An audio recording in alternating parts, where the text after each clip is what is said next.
to start and think, you know, relationships are key. You can't do anything without knowing your kids or without having that relationship. So I remember a teacher once told me, he said, you know, don't worry about curriculum, throw it out, relationships are important. And when I first began, I said, well, you can't do that, right? You have a job, you have this dedication to students that you have to have.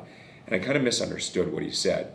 He meant throw a curriculum when you have to, right? I mean, if you have to create relationships, if you're not going to be able to teach kids in maybe that are down and out or downtrodden or they just don't trust the system, well, yeah, you have to create a relationship first.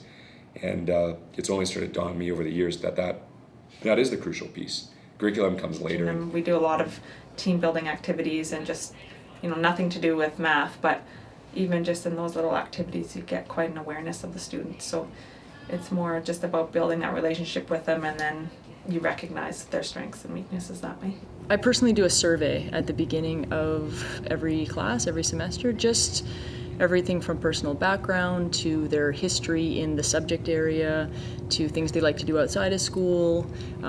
Usually put a whole bunch of activities down there that we would potentially do in the class and ask them to rank it. You know, what would you enjoy doing? What would you not like doing?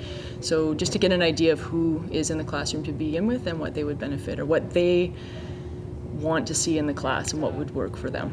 It's a huge head start, I think. So before you even start putting things together, you have an idea, okay, this particular student hates writing, so expect a problem, or this student loves to draw, so you're looking for ways to incorporate that strength into their experience. Or yes, I think that's definitely, I can't imagine not trying to work from that perspective. Where the innovation part comes in is find out what they're good at, what they like. If you have not a single kid who likes video in your class, don't do video. If you have kids that love hockey, you know, have hockey incorporated somehow, right? If you have teenagers of any sort, they like to move around or be outside. So if you're having trouble with students taking notes off of a board, put them around the room. Make a scavenger hunt where they have to run around the school looking for it. I really want my students to be thinking about what is it they want to be learning and should be learning, and not just be told what they should be learning, so they can sort of take that forward. And you're going to email them to me? All right. Also, we get hung up on group roles, I think, and some of our students are quieter. Not every student has to speak out. Not every student has to speak all the time in a group. We have students who are quiet, but they have skills and talents, and their peers accept them, and we should accept them. And I was thinking of the one young lad, he just stuck his head in the door here. He didn't come to class because the camera was here, I'm pretty sure. And he's terribly shy. But you know, he has some great talent. And I've seen us make groups of 3 to 5, and I've watched him, and I said, or 1. So sometimes I'll say groups of 1 to 5. And even though I want it to be a group assignment, I'm willing to just say, you know what, it's not going to work for him.